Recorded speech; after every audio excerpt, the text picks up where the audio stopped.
You mentioned yesterday that you were paranoid. How long had that been going on? Well, no, I didn't say that I was paranoid. What I said was, as the addiction evolved, there would be situations where you would have these paranoid thoughts. And when did those first start? I can't tell you when they first started, but I mean, how long before June of 2021? oh, a long Week, time. a month, a long time? No. It was, it was as my addiction got worse. I mean, it was a significant period of time, but, How long would you have these paranoid thoughts? usually a matter of seconds. I mean, it was something, again, my whole life, you wouldn't see me where I didn't have pills on me. And that's where I kept them. I kept them on me because I was scared to put them somewhere for fear somebody would find them. So I kept them on me. So if you saw me, I had pills on me. I had a pocket full of pills on June the 8th. On June the 8th, when I was sitting in David Owen's patrol car. So I always had them on me, and I might be going to Edisto, and I turn on Hampton Street right out here, and a police car pulls out. Boom, I have paranoid thoughts.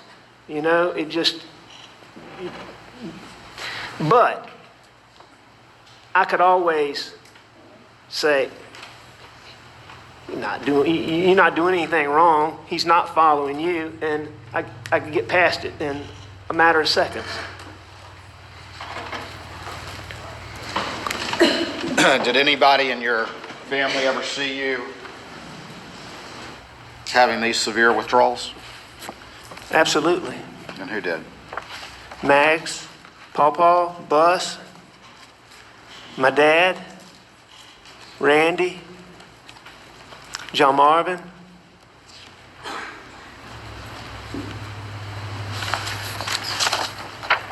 And just to be clear, Randy and John Marvin never saw me having withdrawals before September. They saw me. And I thank you for clarifying that. Prior to June of 2021, who in your family saw you having these severe withdrawals? Bus, Paw, Maggie, my dad.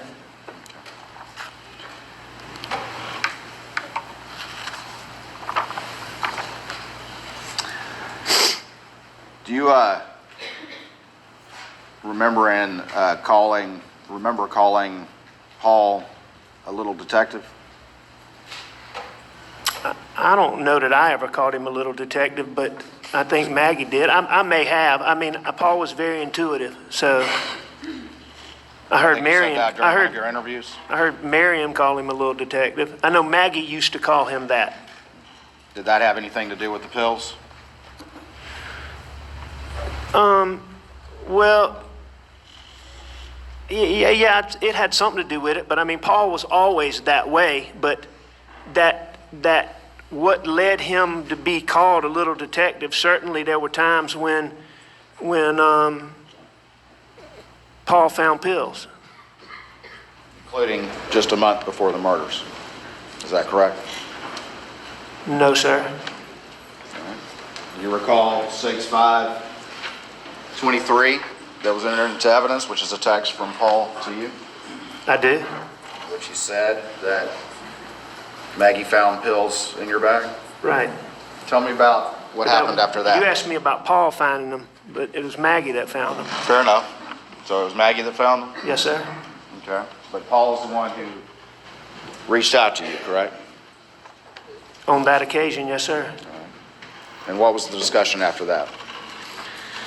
I can't remember exactly what it was, but it was about that I'd had eye surgery I don't know what day it was, but days before that, the day Maggie found them, Maggie drove me to the doctor for me to have my cataract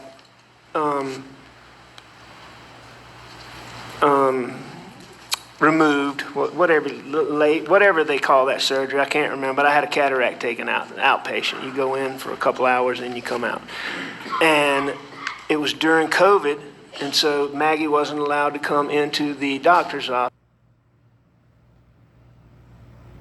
And I had left pills in the computer bag and sitting out there bored. I guess she started looking at my computer and found them in the computer bag. So she found those pills. All right, and so she obviously told Paul, and Paul texted you, correct? About finding those pills That's correct. in May of 2021. That's correct. And you've heard your sister-in-law Marion testify that Maggie called him, the little detective, about the pills. You heard that testimony in this courtroom? I did hear that. All right. So did they start to watch you like a hawk and get on you about your pill usage during the month of May? No, They did not. no, Mr. Waters, this battle that I had with addiction, it had been going on for years. And so they had been watching me like a hawk for years before May. May was just one occurrence where I let them down again. All right. They had been watching you like a hawk for years, is that correct? About my pill addiction, yes, sir. That is correct.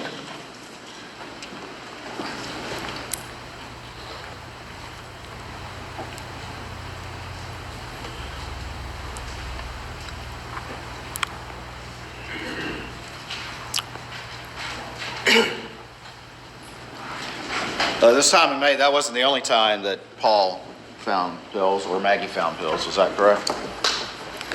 Now, there were a number of times where Mags found pills, Paul found pills, Bus found pills. I mean, it was an ongoing, it was just an ongoing battle for me. And after they found those pills in May, that being Maggie and Paul, were they trying to get you to self-detox? No, sir, not at that point in time. They just let it go? No, they didn't let it go. But at that point in time, Paul and I had already had a discussion based on, I can't remember exactly when it was, but there'd been a previous occasion a good while back where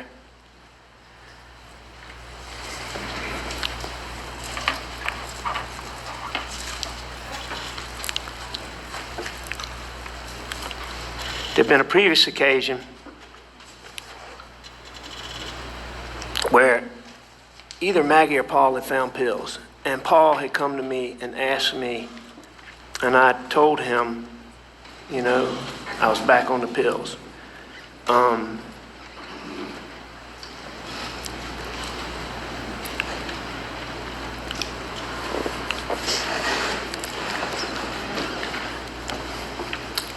And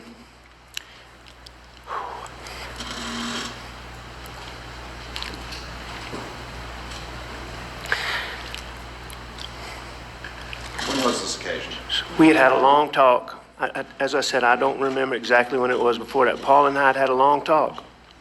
And we'd agreed, I had agreed, and I detoxed so many times. I'd been to detox. I detoxed at home with Maggie's help. I detoxed at home with doctor's help. I detoxed on my own, tried to, and it just detoxing just didn't work. It just, you could detox, but you couldn't, no, not you, I couldn't stay off of them.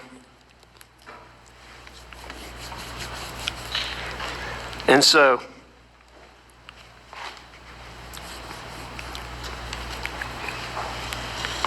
I promised Paul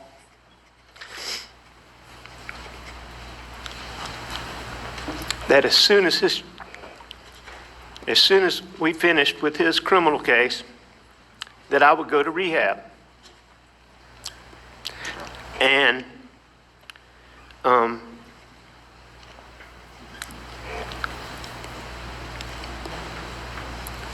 and on this particular occasion,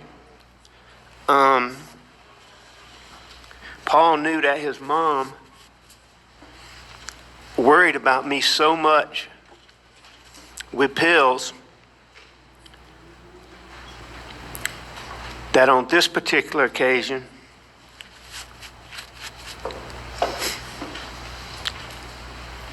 I think that Paul convinced Maggie that I got those pills in anticipation of the eye surgery, but that I never took them, so that she would not worry that I was once again. So you're talking about, now you're claiming that about the time in May, that Paul talked to Maggie and convinced her of that? Or are you talking about a different time? I'm not claiming that, Mr. Waters. That's a fact. This is what happened. All right, we're hearing that now, correct? Hearing what now? What you just said. Well, you just asked me this. Mr. Waters, if you keep making the issue about the first time you hearing these things, when I got arrested and I went to jail, we began reaching out to you to talk to you about everything that I'd done, to give you all these details to help y'all go through these financial things. And up until the time that y'all charged me with murdering my wife and child, you would never give Jim Griffin a response to our invitations to sit down and meet with you. So you're telling me I never responded to Jim Griffin? Is that what you're saying here today? I'm telling you. Are you saying that you ever before yesterday reached out to anyone through yourself or through your attorneys and reached out to anyone in law enforcement or the prosecution and told them the story about the kennels? Are you telling me that? What I'm telling you, answer my Mr. question Waters, first, please, sir. Answer my question first. Did you ever reach out to anyone in law enforcement or the prosecution and tell that story that you told this jury yesterday about the kennels before yesterday? Did I ever reach out to law enforcement to say, I want to tell you about the kennels? No, sir, I did not. This is the Fifth Amendment line. Pardon? This questioning about him volunteering information on these charges violates his Fifth Amendment rights, and we strongly object. Any more, we have to make a motion. You brought it up. The objection's overruled. What I did was, Answer my question first, sir. Your Honor, for the record, he did not bring it. He was talking about financial Sit down, stuff. Mr. Griffin.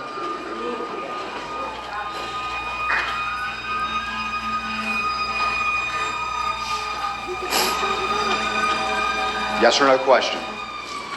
Before yesterday, did you ever bring up what you told this jury about that kennels to anybody in the prosecution or anybody in law enforcement?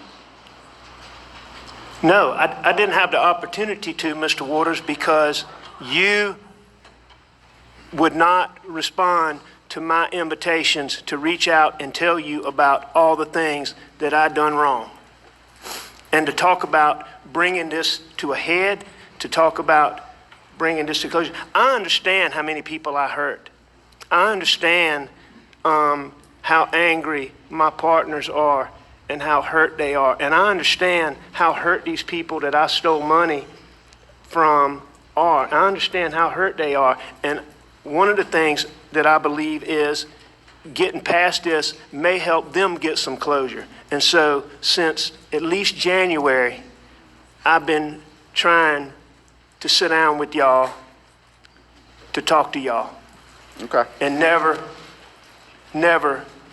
ever got a response to the multiple requests. Multiple requests? Yes, sir, multiple requests. I would ask about this Mr. Murdaugh. Let's few ask weeks. this, sir. Sir? Did Mark Ball ever hear your story to the jury about the kennels until yesterday? Your buddy and law partner, Mark Ball? No, sir, I haven't spoken to Mark Ball since I went to rehab. And these were the same law partners that you were listening to the night of. Is that what you testified to this jury earlier? You testified to that earlier, did you not? I don't understand your question. Didn't you testify earlier that you were listening to your law partners on the night of the incident? Was I listening to them? Yeah, you testified to that. It's a simple question, sir. I'm sure I was. When are you talking about? On June 8th in the early morning hours, you testified to this jury that you were listening to them, but you never told them the kennel story either. And they heard it for the first time yesterday as well. Isn't that correct?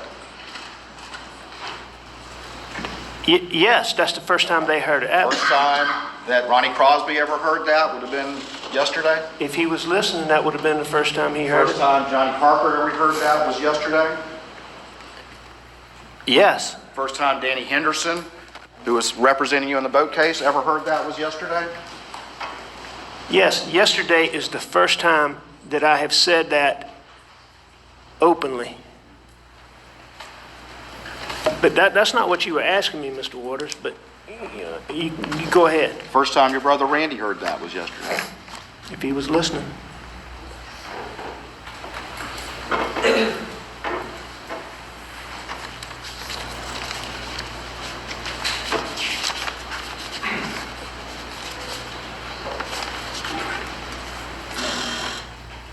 And Mr. Waters, just to be clear, I was begging for a meeting with y'all to try to bring this to a close, to talk to y'all about everything up until the time that y'all charged me with hurting Maggie and Paul. Now, after that point in time,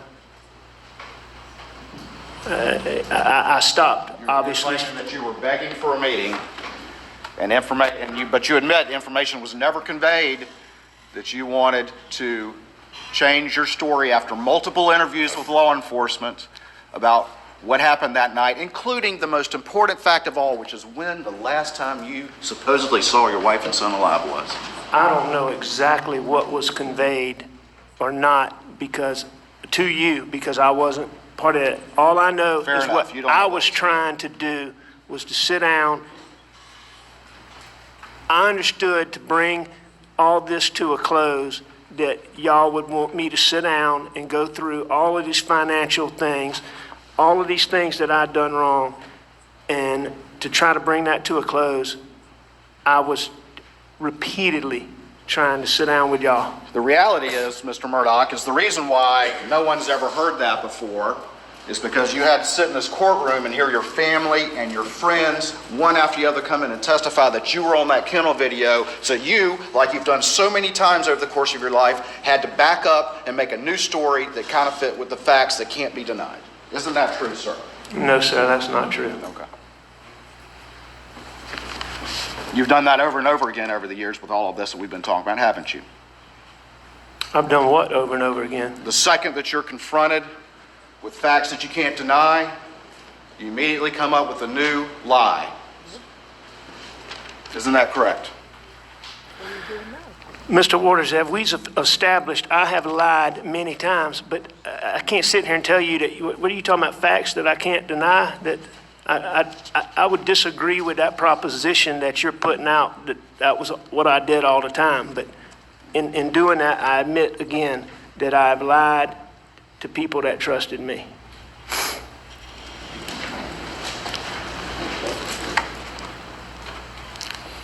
So we can agree that the prosecution and law enforcement and so many of your friends and family heard for the first time your story about the kennels yesterday after all these weeks of testimony. Can we agree on that? That law enforcement, my partners, and my friends heard me say that for the first time. Yes, I agree with that.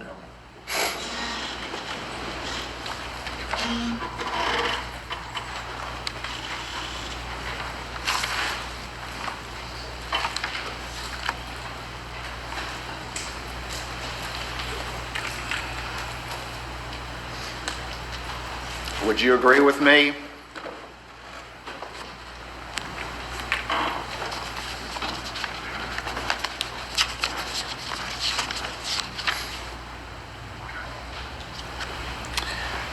that your own lawyer was repeating your story that you were at home napping as late as November of 22 on national television? I don't know. You don't know that?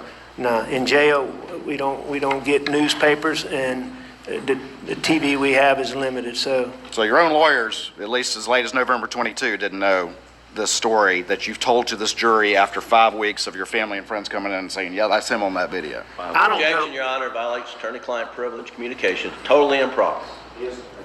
Totally improper. Yes, sir, response. He has brought up his communications with counsel, and now that is fair game, Your Honor. His communications through counsel with, or alleged communications with the prosecution. He didn't. There's no attorney-client privilege to national television interviews. The objection is overruled. You're digging yourself a hole, Alex.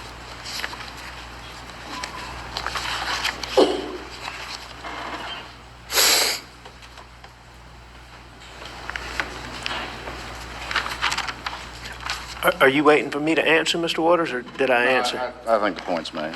All right, sir. You said you were unaware of that national television interview, is that what you said?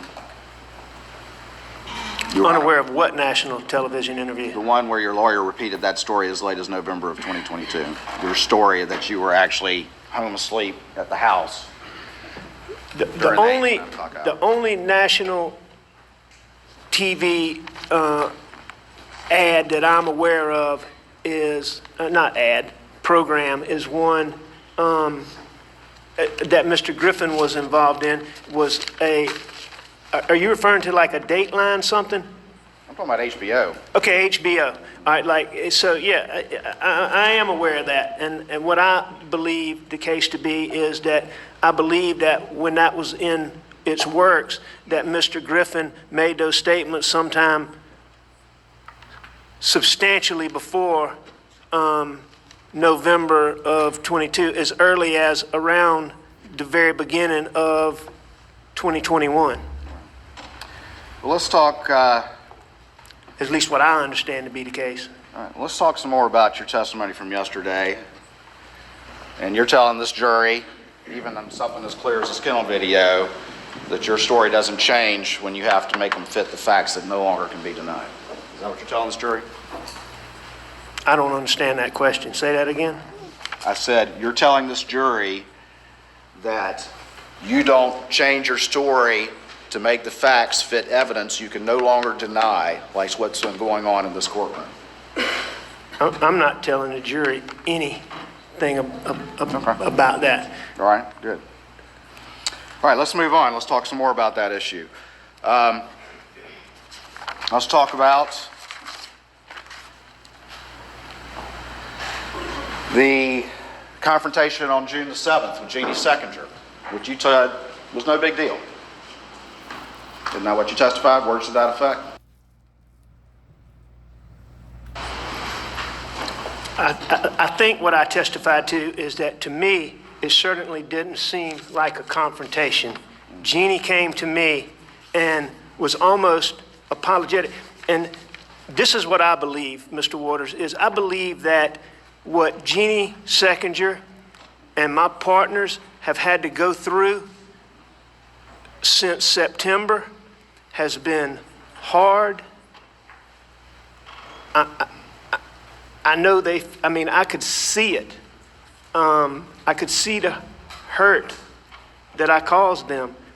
And I know that they're betrayed.